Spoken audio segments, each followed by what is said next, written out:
المؤلف رحمه الله تعالى ونفعنا بعلومه في الدارين amin.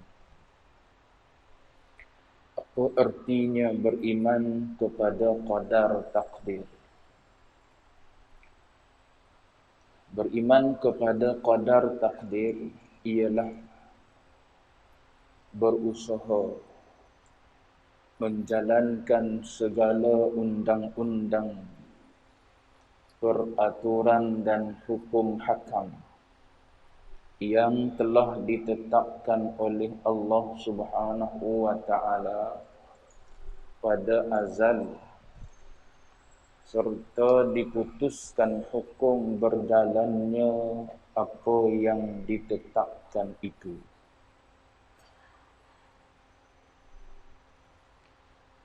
Tuan-tuan muslimin, muslimat sedang Jumaah yang dirahmati Allah sekalian, alhamdulillah. Pertama dan selama-lamanya kita panjatkan puji syukur pada Allah dengan izin, taufik, hidayah Allah Ta'ala jua pada malam ini. Sambung lagi bacaan kitab Mastika Hadis. Kita berada pada bab yang ke-6. Bab wajib beriman kepada qadar takdir Tuhan. Dan kita sedang melihat satu persoalan yang dicipta oleh pengarang kitab ini. Apa artinya beriman kepada qadar dan takdir? Beriman sebagaimana yang kita maklum ialah mengaku putus seseorang itu di dalam hati. Itu ibarat dalam kitab Misbahul Munir. Iman ni adalah mengaku putus oleh seseorang di dalam hati. Maknanya kalau masih ada dua, itu belum putus. Macam kita kan, esok nak pergi ke mana kita? Katakanlah duk bincang-bincang dengan orang rumah, dengan anak, nak pergi ke Johor katakanlah. Tapi dalam dua lagi. Nak pergi tak nak pergi. Itu dia panggil tak putus lagi tu. Putus ni maknanya ada satu je. Esok kita pergi. Itu nak bagi contoh putus. Begitulah setiap iman kita dengan Allah ke, ataupun dengan malaikat ke, ataupun dengan kitab ke, ataupun dengan hari kiamat ke, dengan Rasul ke, tak kira lah. Iman tu maksudnya putus. Kita percaya adanya Allah Ta'ala. Maknanya tidak ada yang kedua. Tidak ada pendapat yang kedua. Ataupun bahagian yang kedua dalam hati kita. Tapi kalau duk rasa ada dan tak ada, itu belum i'tiqad, belum iman. Jadi iman ni mesti mengaku putus oleh seseorang itu di dalam hati. Dengan tentu sungguh adanya Allah. Itu ibarat dalam kitab Misbah. Jadi dia kata beriman kepada qadar takdir ni maknanya beriman kepada qadar takdir, mengaku secara putus juga dalam hati seseorang. Dengan tentu sungguh bahawa segala perkara yang berlaku, sama ada perkara tersebut baik ataupun jahat, semuanya dengan kehendak Allah. Gitu. Itu makna beriman kepada qadar takdir. Mengaku secara putus di dalam hati seseorang, tentu sungguh bahawa semua benda yang berlaku, semua perkara yang berlaku, baik benda tersebut baik ataupun benda tersebut tak baik, baik ataupun buruk, semuanya adalah kehendak Allah. Gitu. Itu pegangan kita Ahlus Sunnah wal Jamaah.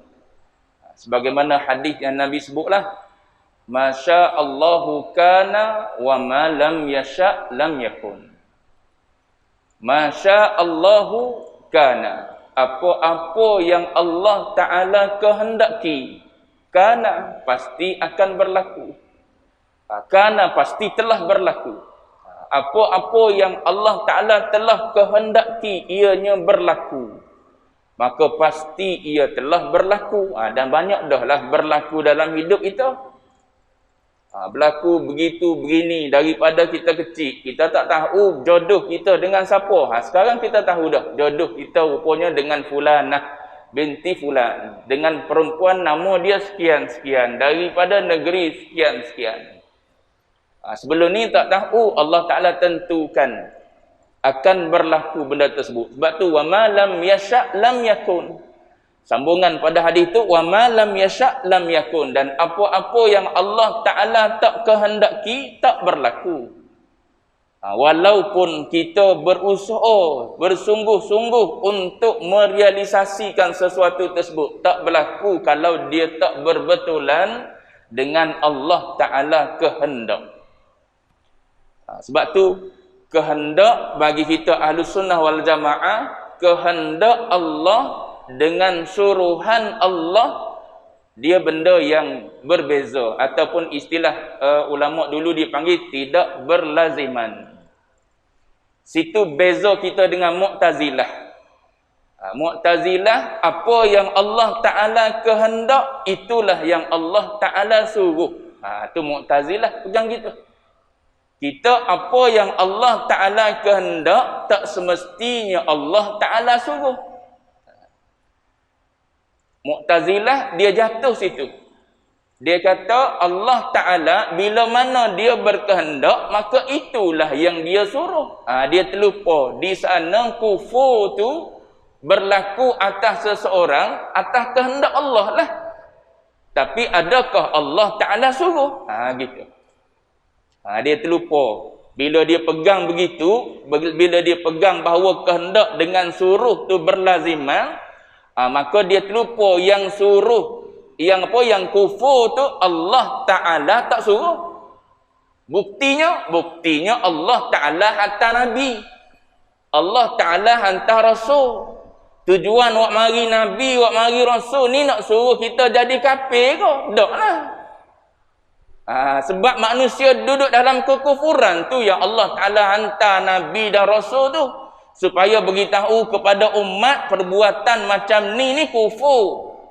Perbuatan duk sembah patung berhala ni kufur. Perbuatan duk sembah matahari ke, duk sembah busuk ke, ataupun hantu jembalang apa ni, semua ni perbuatan kepercayaan yang karuk, yang kufur. Jadi Allah Ta'ala tak suruh. Tapi andai kata berlaku pada seseorang itu kufur, adakah dia dengan kehendak Allah? Iya. Gitu. Ahlus Sunnah wal Jamaah dia pegang gitu. Allah Ta'ala dia berkehendak, tapi dia tak suruh sesuatu yang dia cegah, dia larang. Tapi baik dan buruk semuanya atas kehendak Allah Ta'ala berlaku pada diri kita.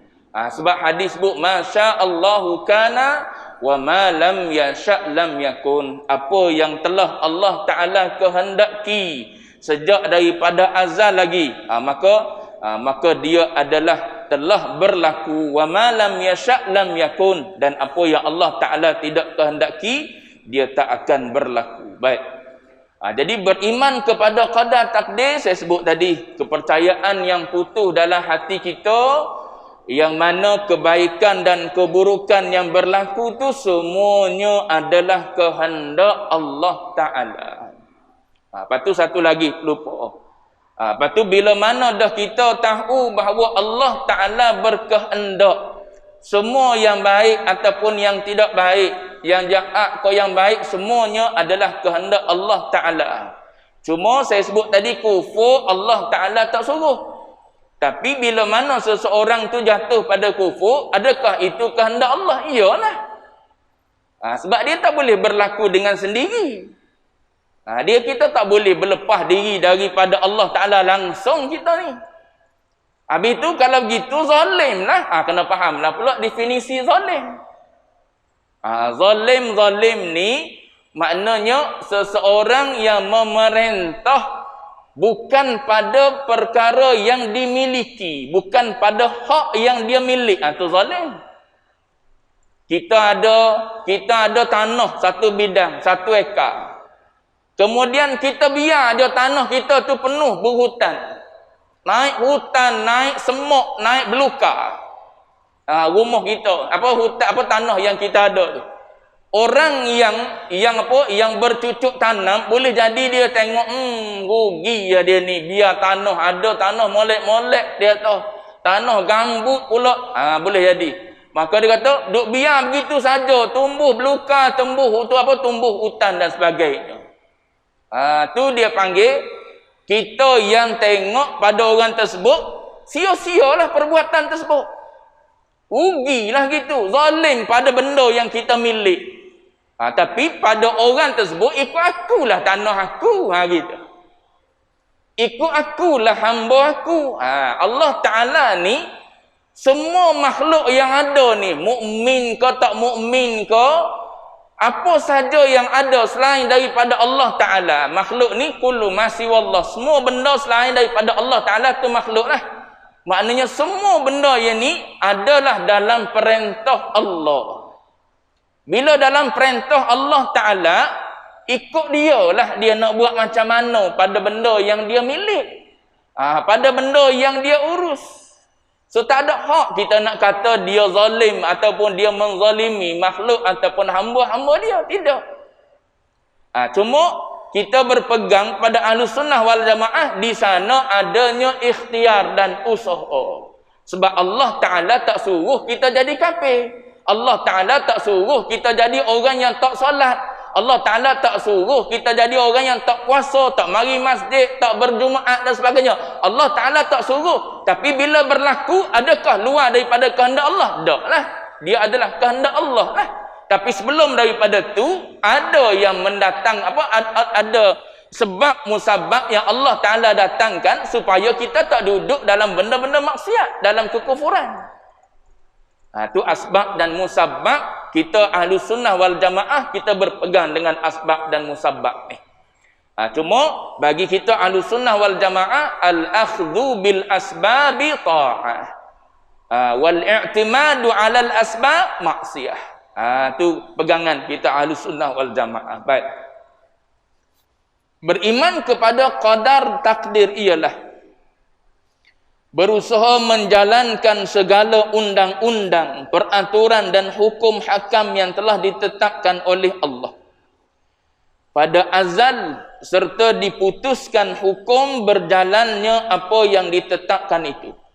Allah Ta'ala telah pun memutus dan menetapkan bagi tiap-tiap satu natijah ada pendahuluannya, dan bagi tiap-tiap suatu musabab ada sebabnya, serta bagi tiap-tiap satu tujuan ada jalan untuk mencapainya. Ini pegangan kita Ahlussunnah wal Jamaah gitu. Setiap benda yang berlaku, alam ni sendiri kita panggil sebagai alamul asbab. Alam dunia ni kita panggil alamul asbab. Allah Ta'ala perjalankan dunia ni melalui sebab musabab.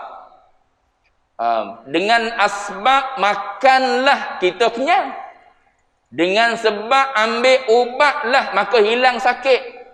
Dengan sebab kita pergi mengajilah maka boleh sikit sebanyak ilmu. Semua dengan sebab. Sebab alam ni Allah Ta'ala jadikan dia bersebab.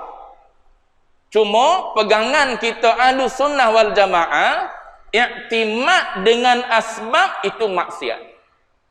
Kita tak berpegang dengan asbab. Sebab asbab adalah makhluk. So setiap makhluk dia tak memberi bekas, tak memberi kesan apa-apa pun. Kalau Allah Ta'ala tak izin, bukti dalilnya ialah, tuan-tuan boleh lihat dalam sejarah. Ada api yang Allah Ta'ala jadikan dia asbab membakar. Tapi bila sampai masa Allah Ta'ala tak nak dia bersifat dengan sifat membakar, maka dia tak membakar.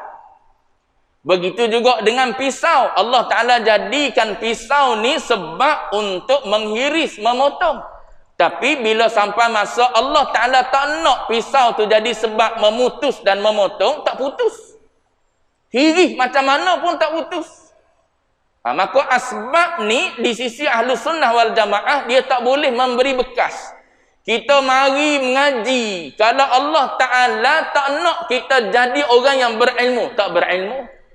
Kita makan ubat Panadol 10 papan nak suruh hilang demam, tak hilang demam kalau Allah Ta'ala tak nak. Kita makan 1 periuk 5 kilo beras tak nak, kita seorang makan. Allah Ta'ala tak berkehendak dengan sebab tu kita kenyang. Tak kenyang. Sebab tu, al-i'timadu alal asbab maksiyah. Kita berpegang dengan sebab itu adalah dosa. Tapi al-akhdhu bil asbab, mengambil sebab itu adalah taat. Itu kena faham elok-elok. Mengambil sebab itu adalah satu ketaatan yang Allah Ta'ala perintah dalam Quran. Wa qul i'malu, beritahu wahai Muhammad kepada mereka, i'malu, beramal, beraktiviti. Kalau nak kepada harta benda, bekerja. Kalau nak duit, keluar rumah cari. Tuan-tuan baca apa surah Al-Jumu'ah kan? Selepas daripada selesai sembahyang Jumaat, kata Allah, fa idza qudiyatis salatu fantashiru. Allah Ta'ala perintah supaya bertaburanlah, bertebaranlah atas muka bumi ni, carilah fadlillah, rezeki-rezeki Allah Ta'ala yang ada atas muka bumi. Tak boleh ke Allah Ta'ala nak bagi tanpa berusaha, tanpa sebab? Boleh. Tapi perjalanan dunia ni, alam ni Allah Ta'ala buat melalui asbab. Ada tak orang yang boleh tanpa melalui asbab? Ada.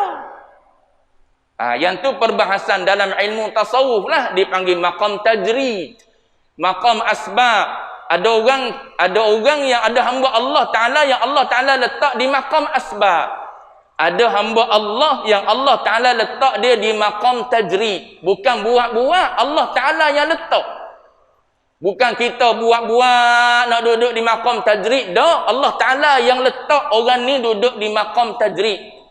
Ada orang yang Allah Ta'ala letak di maqam asbab. Jadi kita ni orang awam ghalibnya duduk di maqam asbab ni lah.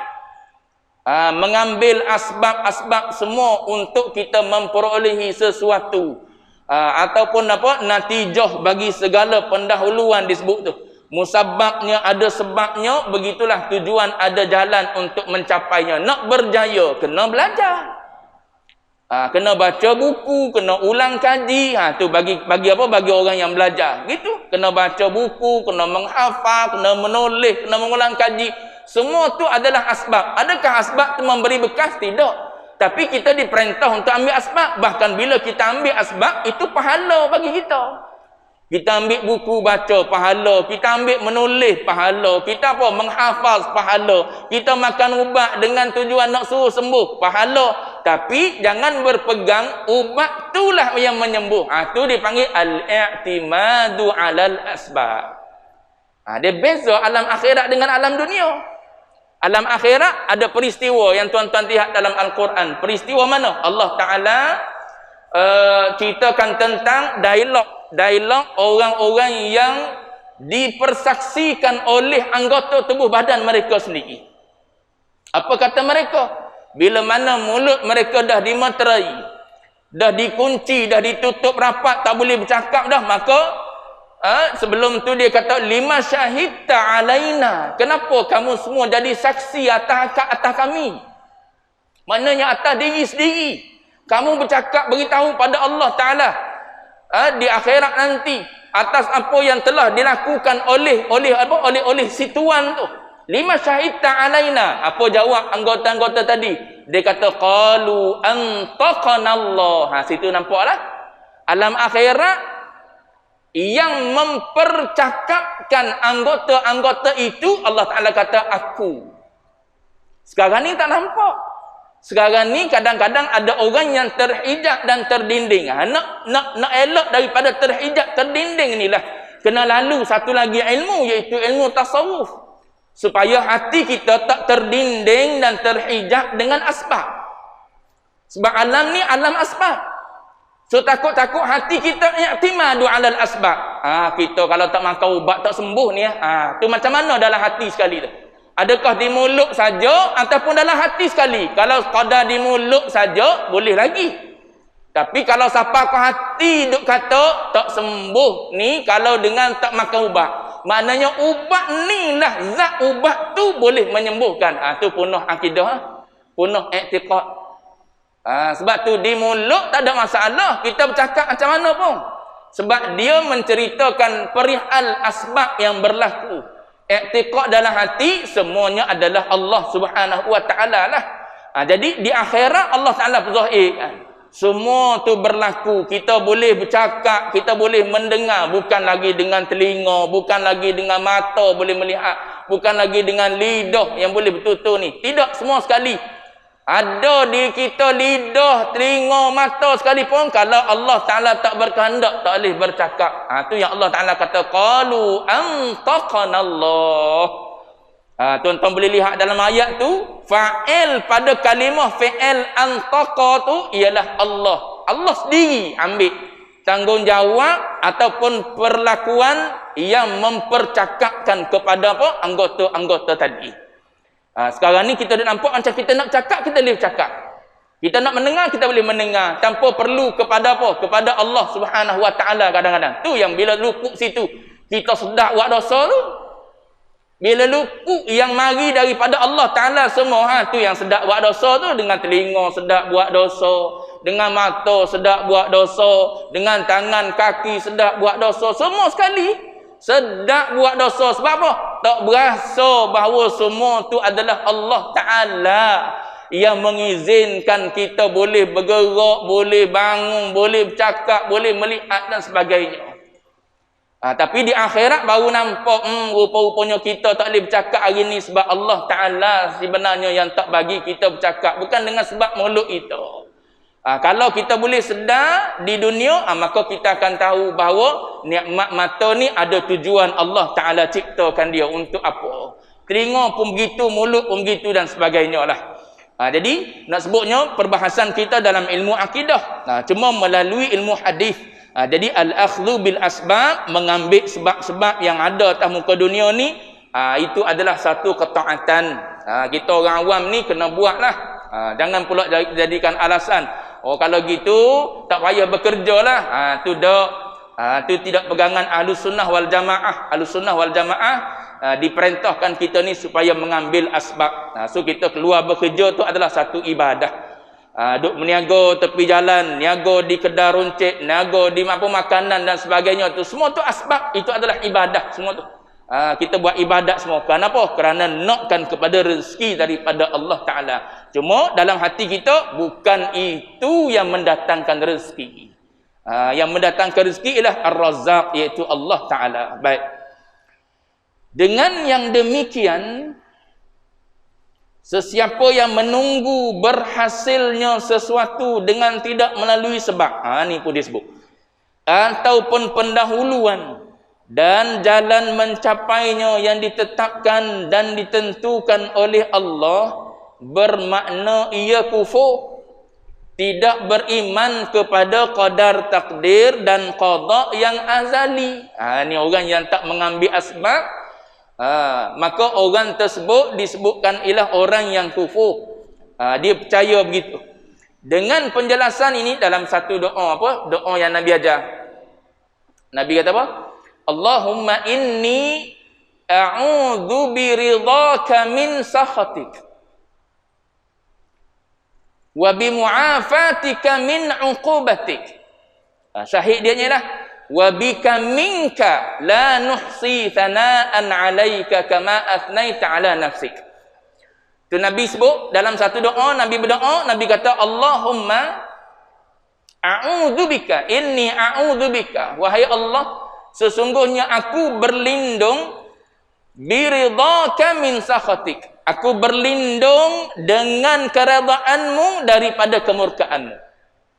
Dan aku berlindung dengan kemaafanmu daripada hukumanmu. Syahid kitanya ialah wa'udzubika minka. Itu nak menunjukkan semua daripada Allah.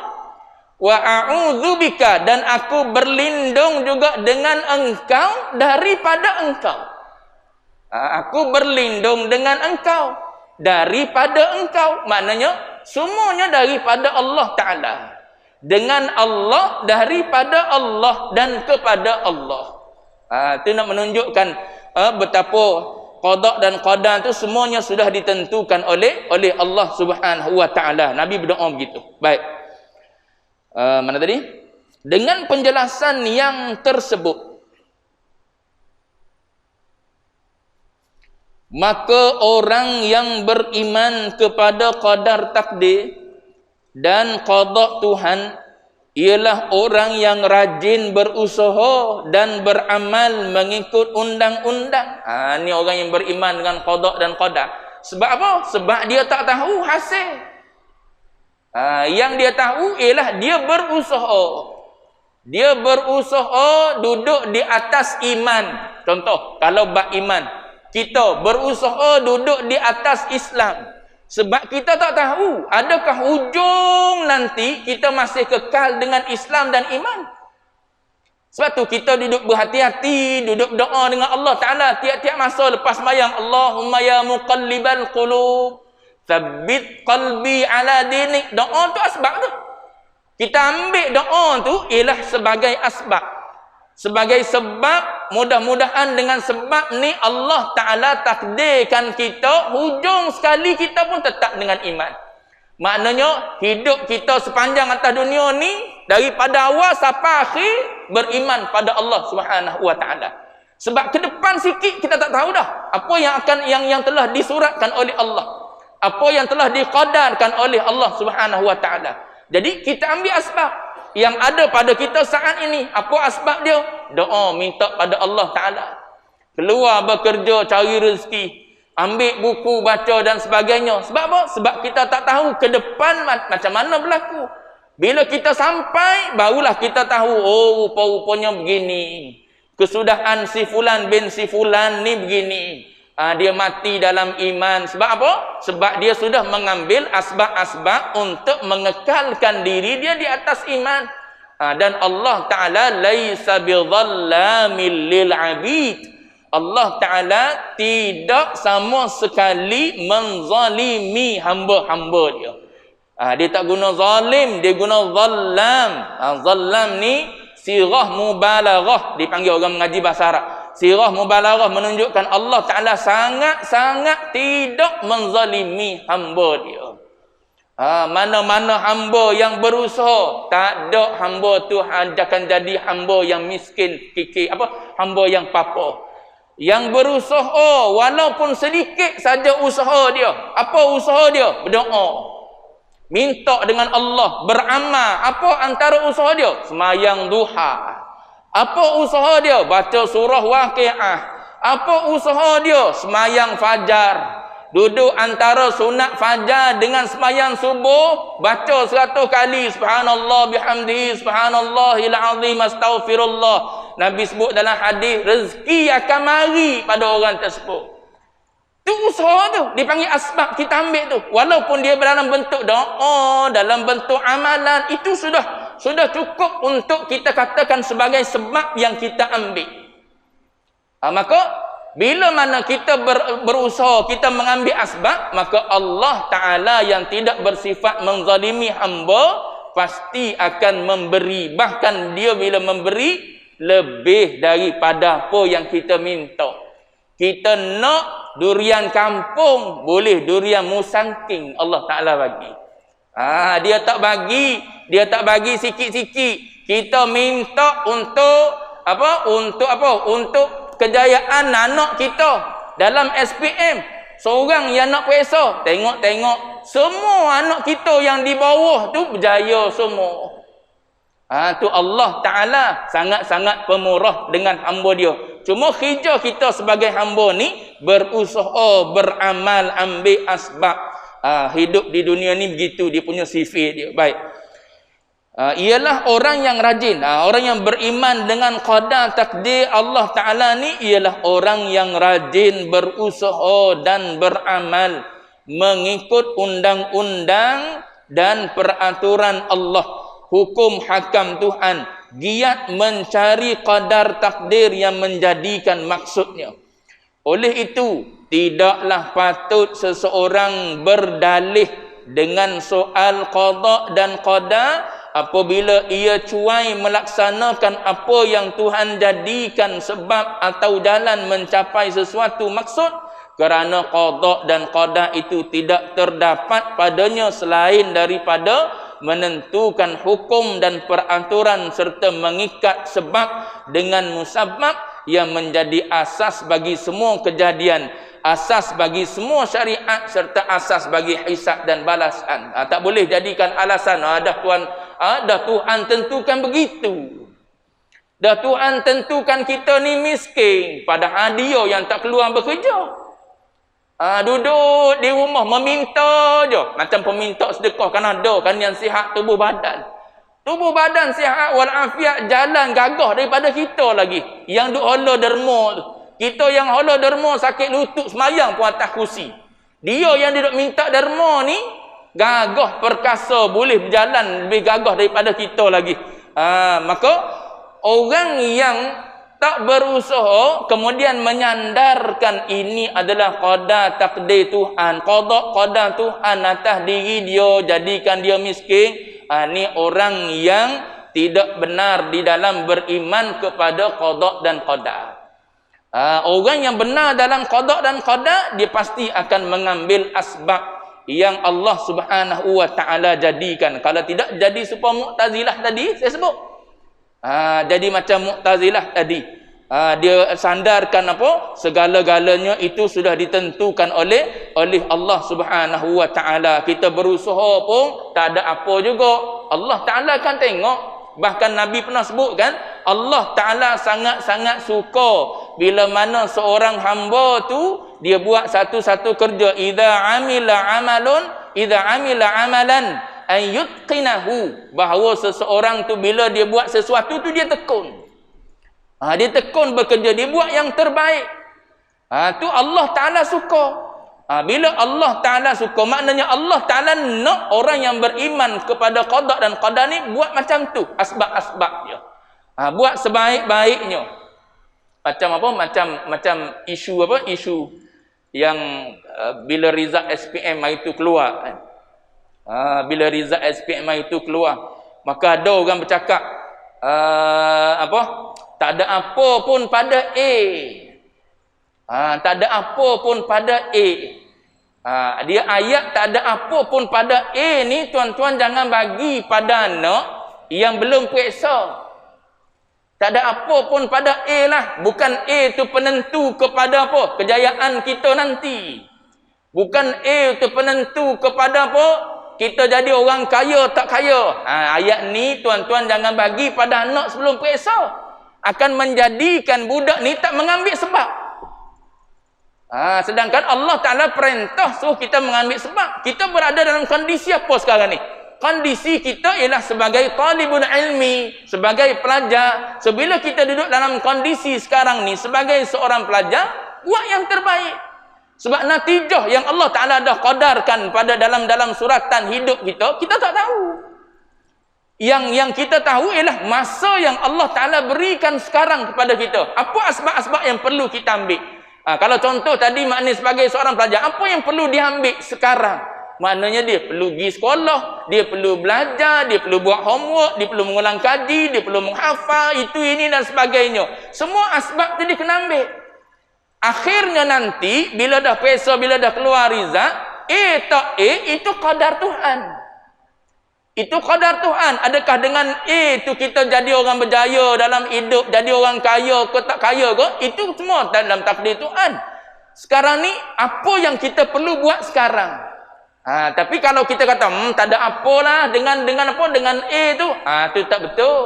Kita menjadikan orang ataupun kita menjadikan anak itu adalah orang yang tak nak berusaha. Sedangkan agama suruh berusaha. Saya sebut ayat tadi, i'malu, beramal, berusaha, buat kerja. Jangan tak buat kerja, jangan duduk saja, duduk relax, nak suruh dapat banyak.